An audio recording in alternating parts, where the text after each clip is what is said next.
When people talk about their favorite location in a game, it usually one sounds good, looks good, or just in general means a lot to them.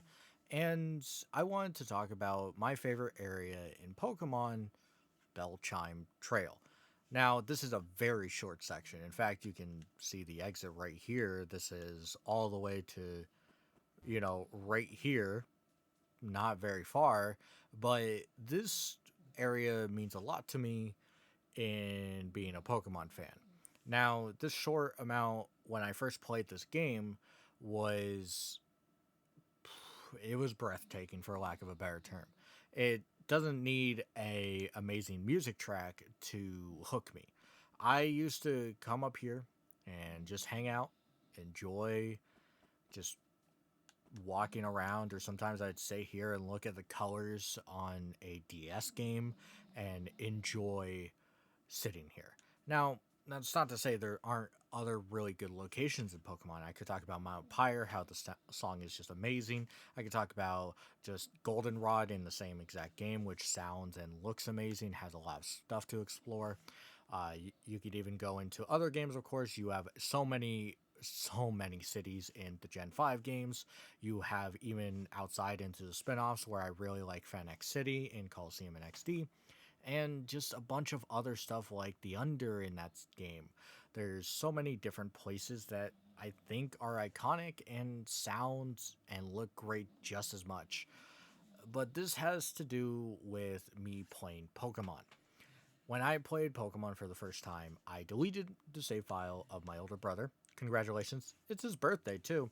Uh, where I then went and picked Bulbasaur and the adventure started. Pokemon Blue was my first one, which would be funny because I think Red is superior. But I would play, he would be very disappointed, and he would go along and take the game from me and go and recatch all the Pokemon from my understanding. I don't know. Uh, but I would be hooked. I liked Pokemon a lot, and I would play Pokemon Yellow would be, the next one. And I would eventually get Silver. I still have the Silver copy from back then. Every other copy has kind of been muddled with others, but the Silver copy, it still has the drained battery. It still has issues, but for the most part, it stayed in the family. And I would get Ruby as my first Pokemon at release. And then Leaf Green, because my sister had to have Fire Red after getting Sapphire. Really, really.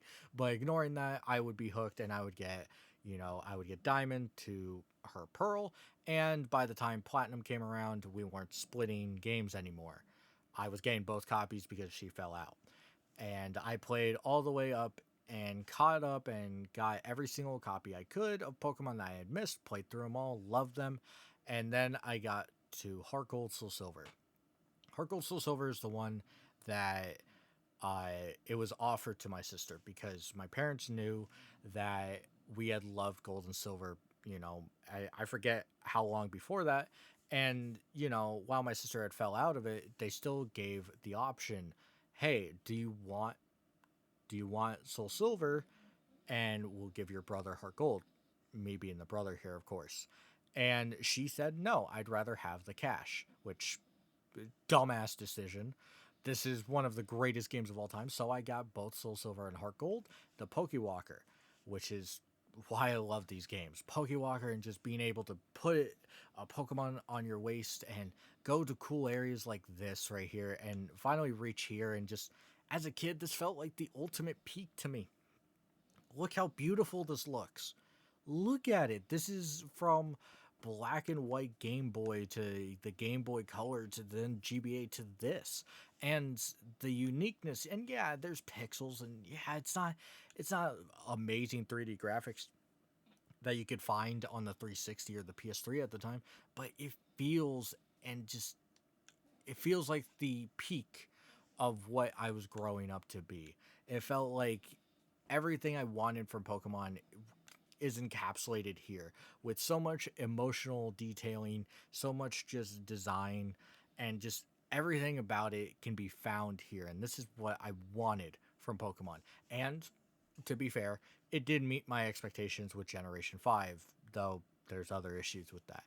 And So when I talk about my favorite area in Pokemon, it's always hard because there's a lot of good ones. But this one I feel like was the peak of my journey in Pokemon, where even though I would carry on and play newer games, I will never be able to escape that feeling, and I never want to, of going through this trail for the very first time.